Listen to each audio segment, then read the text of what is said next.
Okay. I'm Hiltron. I'm Hiltron Bailey, and you're watching the CM Museum. I'm here in downtown Toronto, Canada, uh, across from the what is that over there? Music Stadium. And I'm Much music. and I'm talking to Ismay Pascal. Ismay Pascall.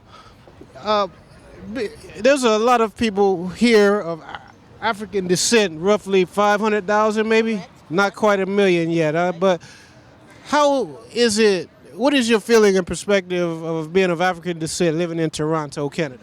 Well, my formative years. I lived. I'm from England originally. My formative years are here in Toronto.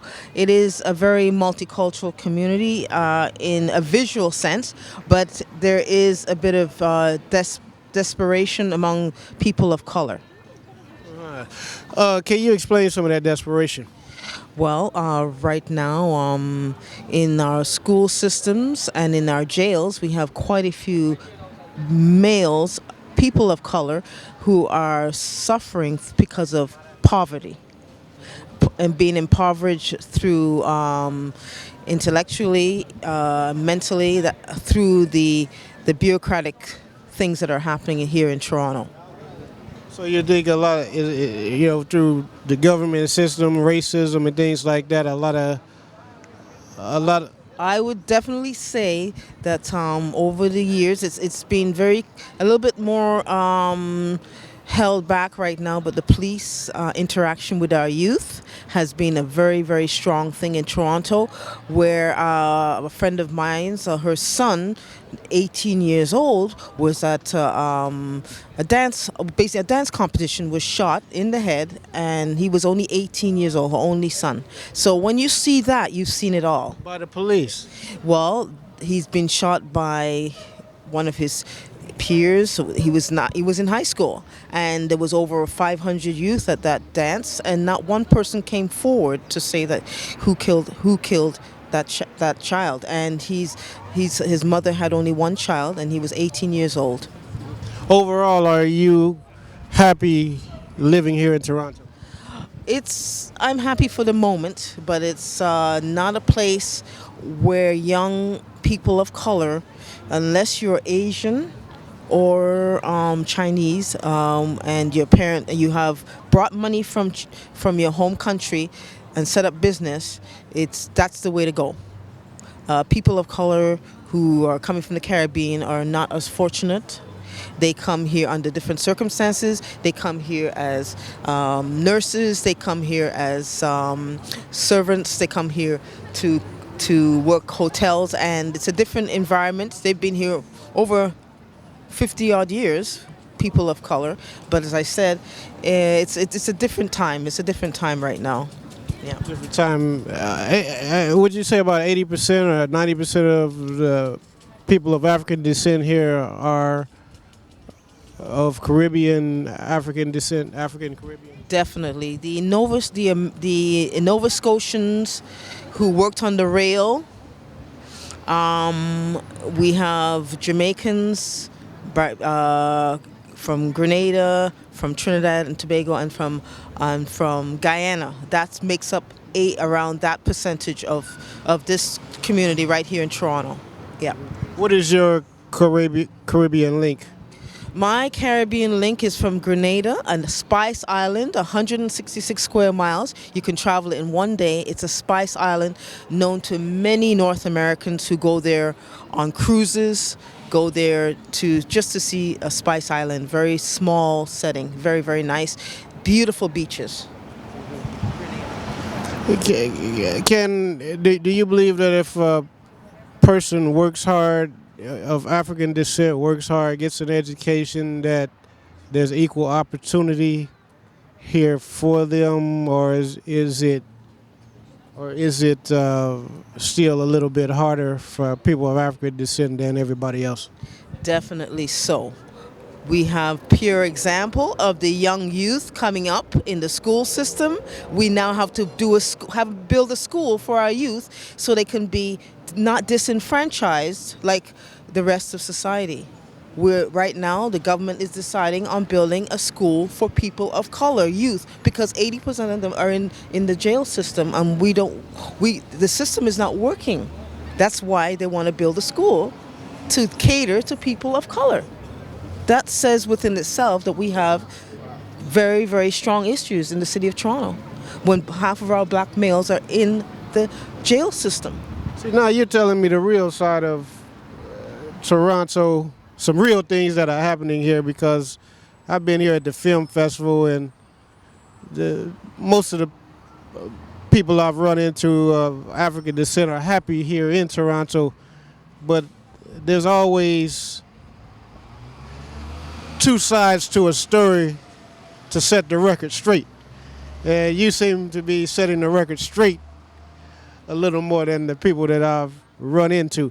Now, let me ask you a question. You know, you said there's about 500,000 black people of African descent in Toronto. Is there a sense of community among African descent people here? Do you spend money with each other? Do you work? Do you get along with each other? Do you work together to build businesses? And I mean, or do you feel that there's division because you're from Jamaica and we don't believe that way, and I'm Cuban and we Cubans do it this way, and the Trinidadians are those people, or is it a sense of unity just because you are of African descent?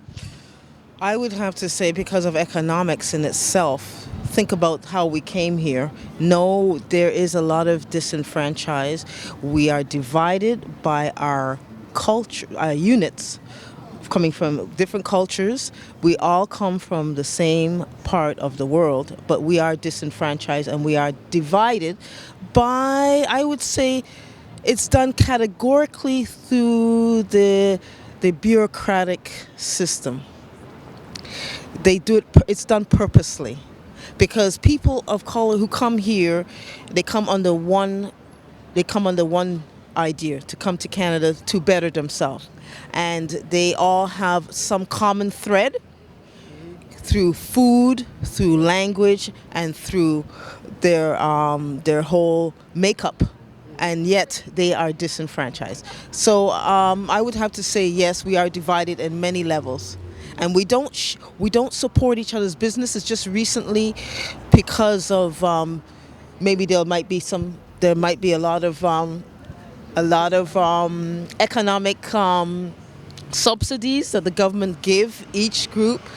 That's how we're able to help each other out, is through subsidies. For example, if our major area, Eglinton area, we have quite a few large businesses there, hair salon business, food businesses from the Caribbean. We do proprietorship these places, but it's not on a large scale like you see the Asians and the Chinese. They proprietorship themselves 24/7. So if you could walk into the Prime Minister's office and sit down with the Prime Minister and talk to him on a way to improve things for people of African descent in Toronto, what would you say to him? They need to be set up in the mainstream. They need to be included in the mainstream, meaning in school. You're not included? Well, I won't say anymore at this point. I personally feel I'm not included in the mainstream. I've been educated in this country, and I should have had a little bit more work experience. I've worked in banking. I was downsized in banking. I think that we need to be in the mainstream a little bit more, in fashion, in politics, in government. We need to be more in the mainstream. We have one or two token people in the mainstream. I feel a movement is on the way just hearing that, you know.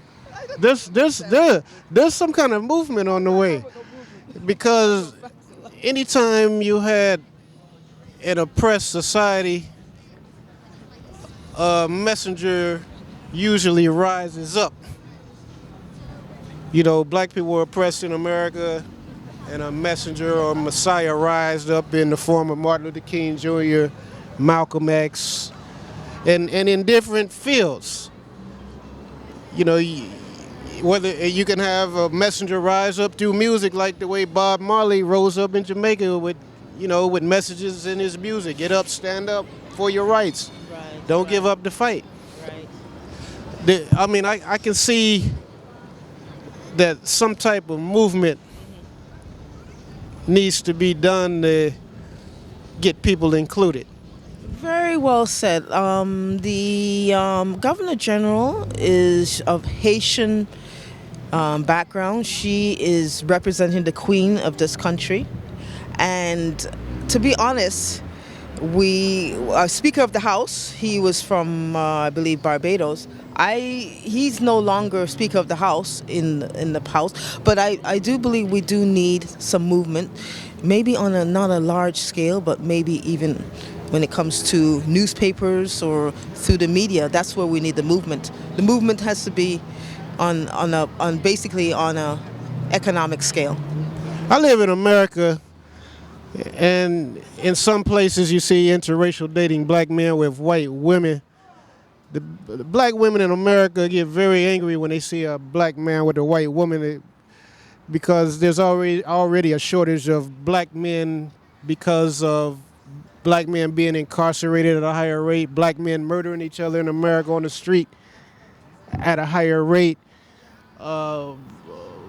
Just little things like that, which makes the numbers go down. Does it disturb you or make you angry to see a black man with a white woman, or a black man with a different race? It's not really disturbing. It is showing that at one point they didn't know who their mother was, and the mother was a black woman.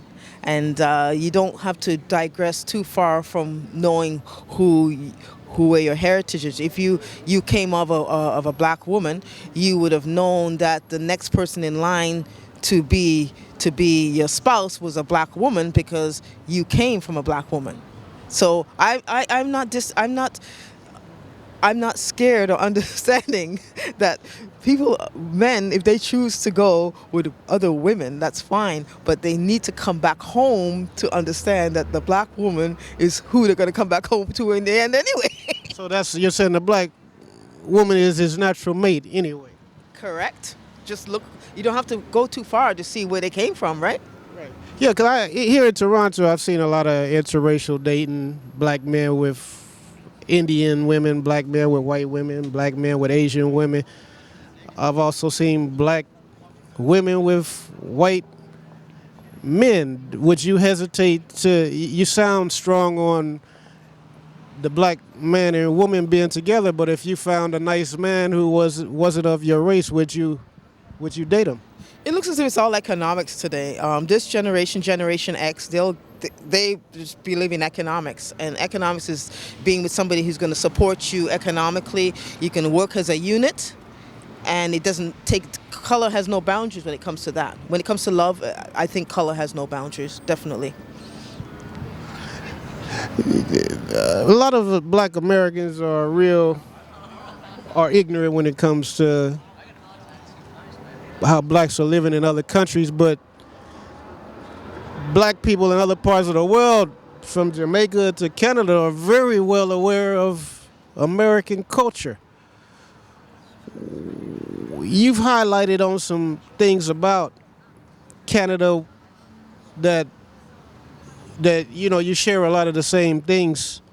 You're going through a lot of the same things that we go through in America. But is there anything else that black Americans should know about living in Canada that would be insightful to know about? First and foremost, winter takes about 80% of our lifestyle from November to April. 80%. Lots of snow. 80%. What's the coldest it gets? It gets to minus 22 with windshield factor, and the windshield factor alone, minus 30. It can go in places like Edmonton, Alberta. It can go as low as that without a windshield factor. The windshield factor is what institutes the coldness. Yeah. Oh boy, that sounds like an inconvenience. It's not more than inconvenient. It's just bloody cold. Bloody cold. Wow. Well, it's been very insightful. Did I answer your question? You asked my question. You've been very insightful about Toronto. I mean, I've seen and talked to a lot of people who love it, but you're the first one who's really painted a picture of the other side of Toronto. Like I said earlier, there's one story sounds true until somebody tells the other side to set the record straight. There's two sides of the story. Yeah, we do set the record Second straight. record. I live here in Toronto. I live in the suburbia of Toronto. I live in a place called Burlington, which is outside Toronto. It's suburbia, and that's where the proportionate of blacks to whites is very small. But it is it's well known that Canada is a melting pot. But right now, the Asian community, the Chinese community, they're the ones who are actually coming with their money from various countries, and they're making business in Toronto. They're basically holding the economics of Toronto right now. The Asian and Chinese community, They're basically really making a name for themselves economically, buying up businesses, buying up housing, relocating to suburbia where blacks never would go. They're now going in suburbia. Chinese Indians. We have Ajax. We have quite a few areas. Pure Chinese and Asians are taking over, and because of purely economics, they're coming here with their money. Okay. Well, I appreciated your insight. It's been very insightful. But not only do you have insight, you have foresight. Especially when you talked about how you need schools that are really focus and address on the needs of people of African descent. And Because of a need, because young black men are being killed for no reason. We don't even know. They're bringing in the guns. Matter of fact, the gun laws are trying to be changed, but the governments are slowly making the changes to the gun laws. Everybody, it looks as if in the city of Toronto, many people are purchasing guns, and that means that our young youth, men, in the last 10 years, New Year's Day on the Toronto Sun newspaper, you saw over 15 to 20 black males were on the front of that newspaper. These were young males under the age of 18. The youngest child that was shot and killed in a schoolyard by one of his peers, he must have been in grade 8, grade 7, grade 6. What is that all about? That's a young youth. That's our young youth being taken away, and they're usually young male blacks. That's got to be recognized and understood by our politicians, that they're killing off our young males. yeah, you know, back in America, Washington D.C. Okay, Washington D.C. had more policemen on the street than any other city in America, and yet their murder rate was the highest. So it's kind of like a moral and spiritual awakening would stop the crime more so than the government and more police on the street. What's your feelings on that? Correct. I believe that we have to take ownership of our community. When we take ownership of our community and become directly responsible for where our youth hang out, where our youth go to school, what they do after school, what they do before, then we will know that our youth are in a safe place. So we have to take ownership of our community. That means going to the streets and taking ownership. Not at Caravana time when we shake our booty. All year round, we need to know. Caravana time is the only time you see people from all over the world, Americans, people from the Caribbean. They all subside back in the city of Toronto to shake their booty and to celebrate the emancipation of slavery. That's Caravana. Caravana was the emancipation of slaves, and that's why we have this in the end of July we have a celebration, and that's called Caravana.